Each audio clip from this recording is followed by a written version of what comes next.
everyone, this is the next sort of advent page that I have decided to do. This is again from Agotapop's December Tinies page, and we have the 6 images, and we're going to do the other page with 6 images after this one. But let's make a start on this one. Little snowman. I'm out of breath, so I just ran up the stairs. I just was tidying up a few things, as you do. Now, we have snow. Now, snow is always a little bit tricky. How do we do snow? What do we do? Well, I'm going to do, I'm just trying to find my swatch chart. Here it is. I'm going to do a very light blue edge to part of the snowman to look a bit shadowy and snow, and hopefully will work, and then work on the other aspect. So I'm going to grab the glacier blue.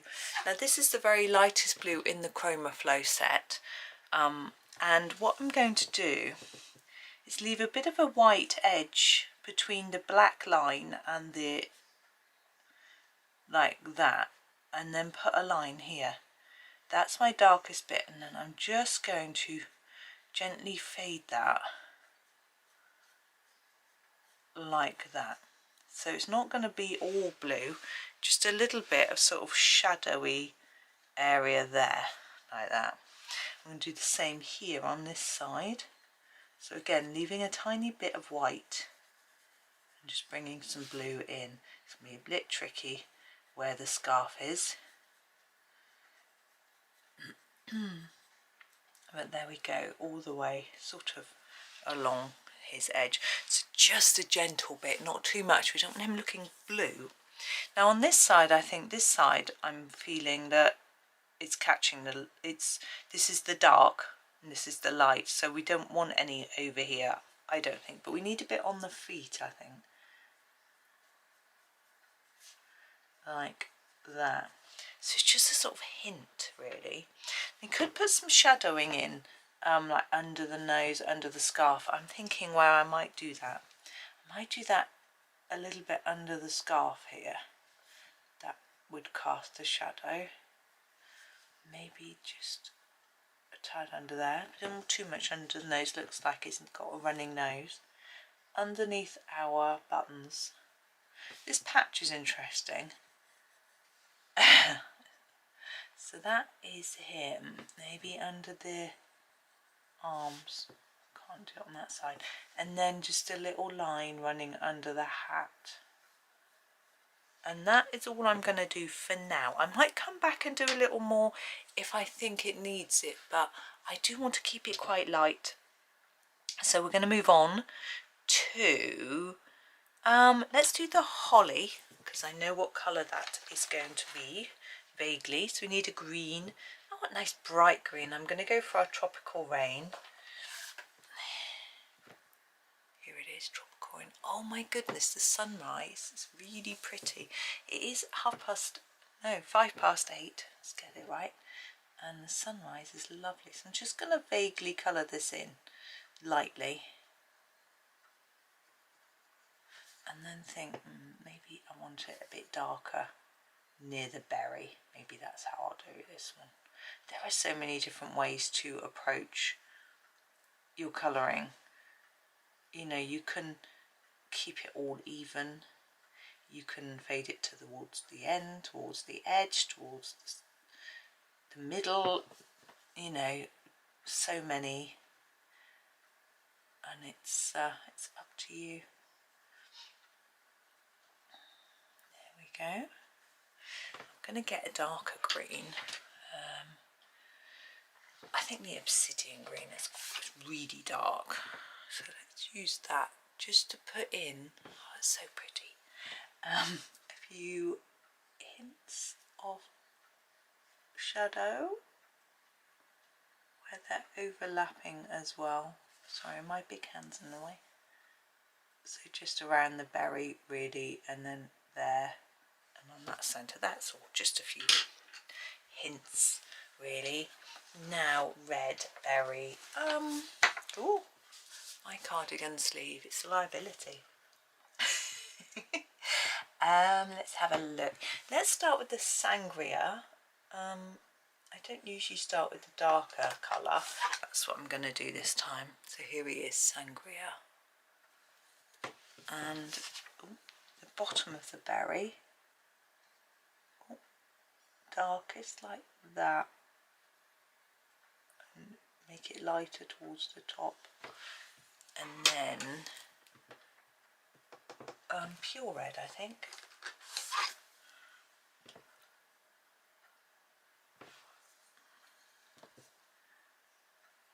I just told my husband I was recording so that he didn't sort of make loads of noise. So I popped down to the kitchen, which is where he is. Can't decide on the hat colour. Gonna do the nose next. He's sitting in the kitchen watching a video, laughing away, in his pyjamas. I mean, I suppose it's only 8:10, but you know, my son's on the train heading off to uni. Yeah. I'm going to use the clementine, see how that comes out. I might decide to darken it or use another colour. We'll see.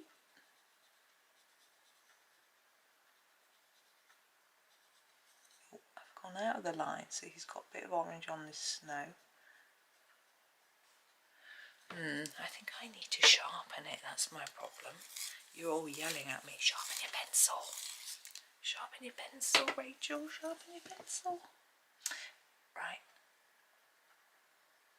There, that's better. Now, little stick, I can do that. I'm going to go for the willow.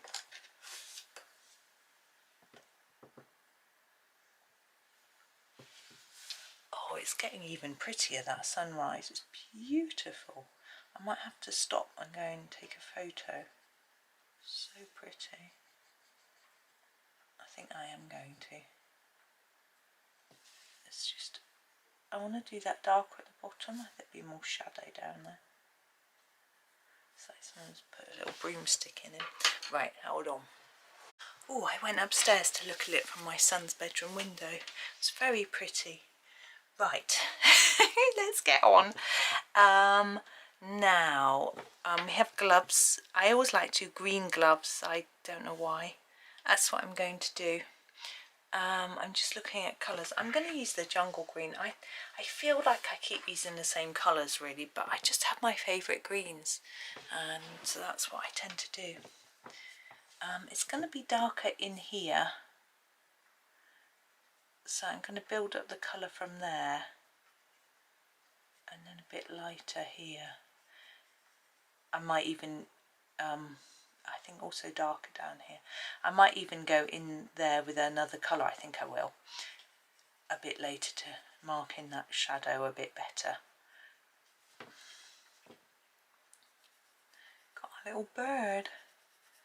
I mean, it's always very tempting to colour any bird like this as a robin, because that's what we in the UK associate with Christmas. So I might do that.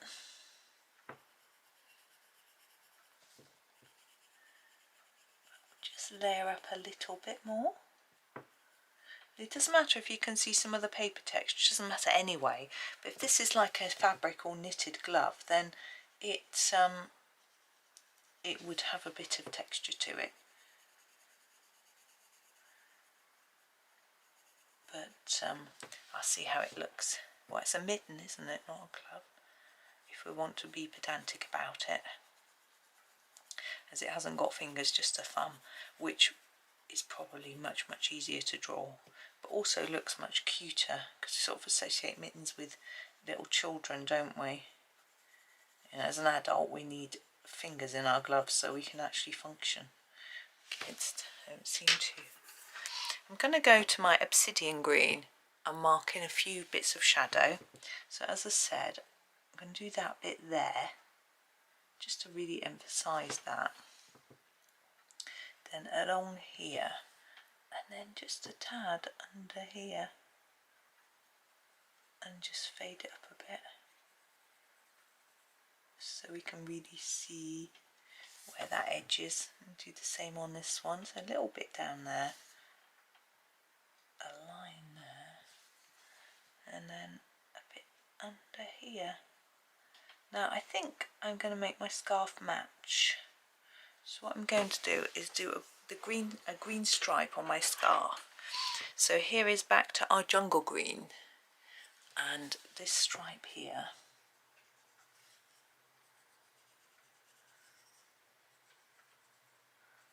Just there we go. He's such a cute little thing, isn't he? And this stripe, and I think I might do the tassels in green. Excuse me. And then I'm going to do the main scarf in red. It's just tempting, isn't it? It's Christmas. Those are my Christmas colours. That are the colours I always associate with Christmas. I wonder how long it's been tradition, red and green. I know that green, Father Christmas's robes used to always be drawn in green in Victorian times. He would be rather like the figure in Dickens's A Christmas Carol, one of the ghosts, the one that eats a lot. I don't know which one, I can't remember which one that is. He wore green robes, fur robes as well, which is interesting. But of course Coca-Cola turned Father Christmas's robes red, which is, it's a sort of really big thing to imagine that you influence that as a company. However, most people don't know that, so it's not like we think of them when we look at Father Christmas. Right, I'm going to grab this red, the pure red. Oh, the sunset is fading now. Because we've got this dark shadow here, well, a bit of it, this side, I feel we need to have be a bit darker. So I'm just putting on a little bit thicker, but actually we can put, use our darker red in a bit. So I'm going to sort of fade just gently as I come towards the middle here and the end, like that. Oops, we want to colour right to the end though, and instead I've gone out of the lines, but you know me, that's what I'm good at, it's my special skill. And then this bit is beginning to look a bit more Christmassy. I haven't decided about his hat yet. I feel like it would be nice to match, but on the other hand, why would it? Do you know what I mean? So I'm just having a little think. Also this patch, it confuses me a little bit because although it looks cute and gives us something that's different to colour, what is it? Why is it there? So I'll have a think about that too. Now let's get our sangria. Now we've got a little sort of creased bit here drawn in, so we'll do that bit first, like that, and we'll put a bit on the edge here, and then we would have, there'd be a shadow here, yeah, and here, and I'm thinking maybe on this one it'd be darker at the bottom. Where's this one not?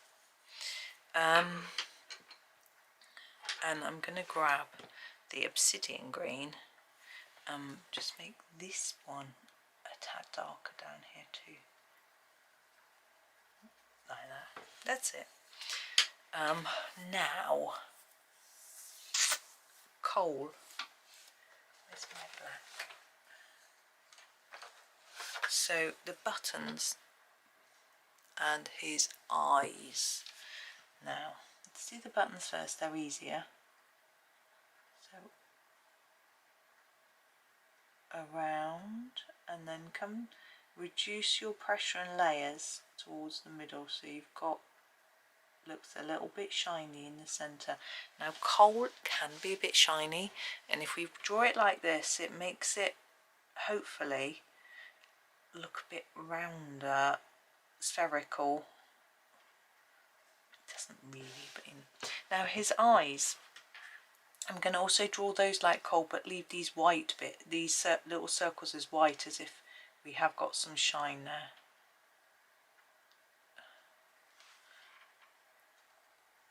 And you might want to do it the other way so that this bit's white and that bit's black, but his eye will stand out from the snow then. I think that works. Hat. Do we do a red hat? And if so, yes. If yes, I think if we can do a pompeian red hat, it's a slightly different shade of red, it will stand out from the berry. Here we go. Now it's going to be darker under here and on the edges and things. What I'm going to do actually is put a layer down and then plan, because some bits are going to be darker. We might just need to use a much darker shade of red to get it to show up. You might prefer to do him a black cat with a red band. That was my initial thought, but then I decided let's do something bright instead.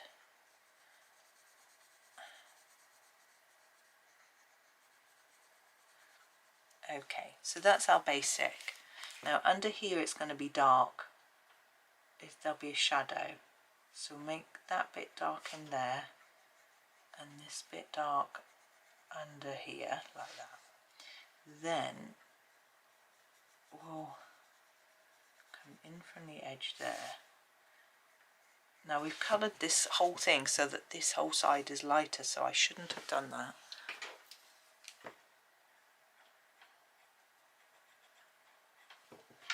I didn't want to erase, but never mind. We'll make this darker and then sort of fade it off towards that side. The same one here. And basically we're colouring it like our light source is somewhere over here.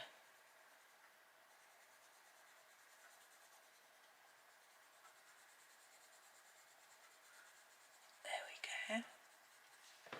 Now I'm going to use the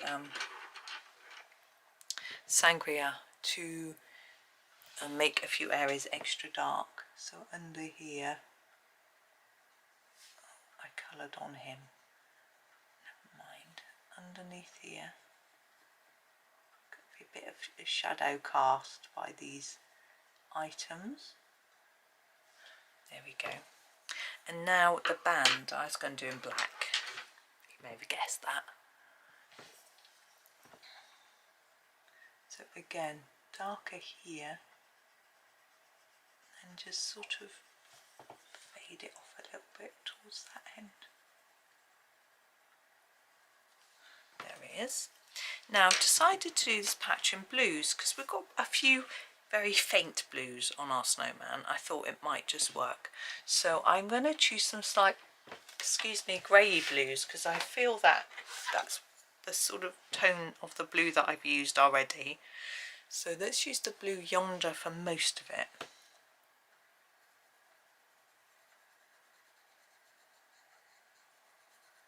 Like this. I'm just going to block this in because, as I said, I don't really know what's going on with this. And then the little patch, I'm going to use the glaucous blue.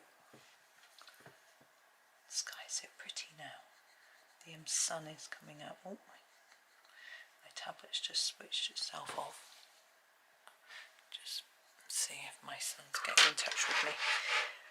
Right, bird. I feel robin has to be a robin. What sort of shade of red? I'm thinking the cardinal red, because they tend to be a bit orangey red, which this shade is. So here and here like this. Then a grey. Now we have quite a few different shades of grey. Yeah, I'm going to use the pebble It's a sort of brownish grey. Is that the right one? Yeah, I think that'll work. Now this is for his head and the rest of his tummy. So sort of here and here, can sort of blend it into that red there a little bit. There. Now the rest of him I feel should be brown. I'm going to use the, natural brown. Again, one I use a lot, isn't it? It's a good general purpose brown.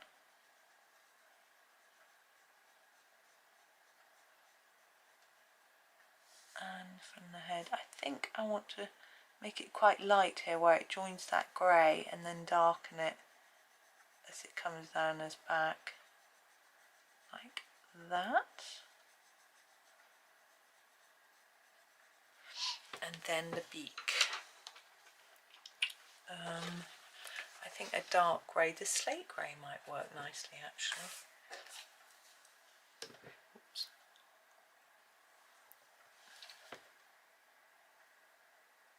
There he is.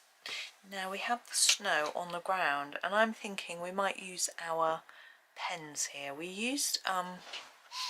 were using metallic pens in the last sort of bit, but on the last page, so I thought we might continue with that.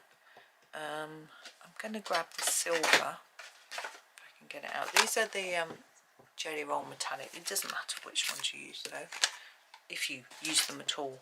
If you don't have pens, you could do the snow in a similar way to how we did the edge of the snowman, just put a little bit of blue under. But I'm going to use this metallic silver to draw over the top of these bits here, like that, just to make them look just a bit sort of shiny. You could go around the edge of the snowman, but I think it's going to look a little bit odd. I'm quite happy to not do that, but I think I might just use my glitter pen. This is the number 700 to go around the edge of this holly. I don't know why, I just think it would look pretty.